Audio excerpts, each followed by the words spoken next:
Hello folks, in today's video I'll be doing a review of the Razer Deathadder Elite gaming mouse for Windows computers. As you can see, my one's a little bit dusty here. I've tried to give it a good clean, but I need to get a toothbrush in there really and give it a good go. But it's seen a lot of use and I thought now's the time to give it a review because I think I can give a fair review of this, having used it for so long. So that's the underside of it. It runs off of a cable. So it's good for things like laptops and stuff. Perhaps not so good for a computer, a desktop computer, unless it's perhaps you actually sat at a desktop. If you're sort of, like a lot of people do now, sat in a sort of armchair and playing from a distance, you'll want a wireless one. But this works well for my laptop. So you've got your scroll wheel. It's got a nice rubbery texture to it. Feels good in use. It's got feedback, but not too much. You've got your click in the middle there. That also lights up with RGB. You've got your two buttons here that can be configured to control the DPI sensitivity or whatever else. It's DPI sensitivity controls out of the box, but you can of course configure that whatever way you want. You've got another light here. You've got grips on either side, as well as two buttons there that are also fully configurable. I tend to use these in games to switch backwards and forwards between weapons perhaps, or different modes on weapons, and these to switch between the weapons.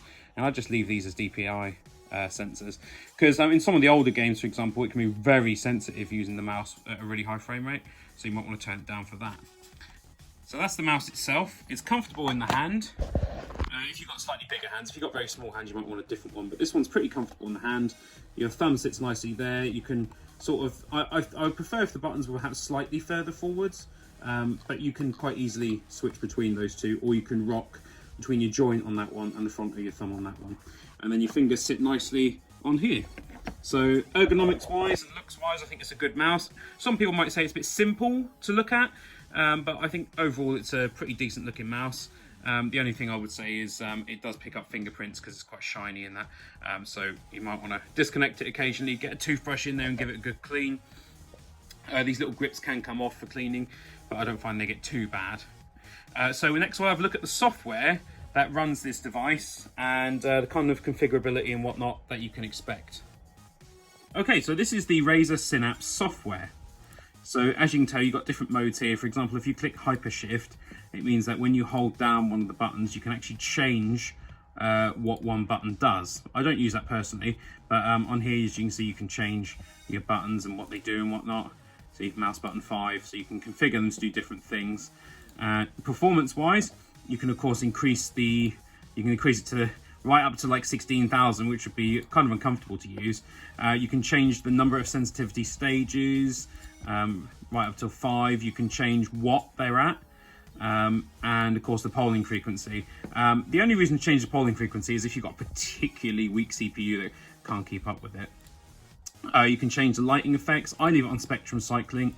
I just think it's nice to see the colours changing and that. Nothing major to do on that one. You can increase the brightness, of course, and you can turn off the lights if you want to save a little bit of energy, but they're LEDs, they use almost no energy. And of course you can calibrate it with your lift off range here, which is where you will actually lift it off and move it around, or you can just calibrate it with this. So I just use a Razer mouse mat, calibrate it with that, it runs perfectly. Now, these go for between, on average, sort of 30 and 50 pounds. There's newer versions and whatnot, of course, but overall, it's a rather excellent mouse for the money. As a roundup, I would say great ergonomics, a decent, if understated look, good amount of buttons on there, plenty of options for customization within the software, and it gives a really good solid response as it's a wired mouse. Great for laptops, great for a traditional desktop where you're sat at your desk, and I suppose if you used an extension cable, a USB extension cable, you could use it if you're sat further back, but obviously you've got cables to contend with then. So it's best used on a laptop or more traditional computer gaming setup. So overall, I'd rate this mouse as about a 9 out of 10. It's very, very good. The only thing I would say perhaps is maybe a little bit more design flair. That would have made it to a 10, but for the price and whatnot, it's a 9 out of 10 for me. So as always, I hope you've enjoyed this video. If you have, please remember to hit that like button, leave me a comment and subscribe, share this video around, and of course, check out my Patreon. Thank you very much for watching and have a great day.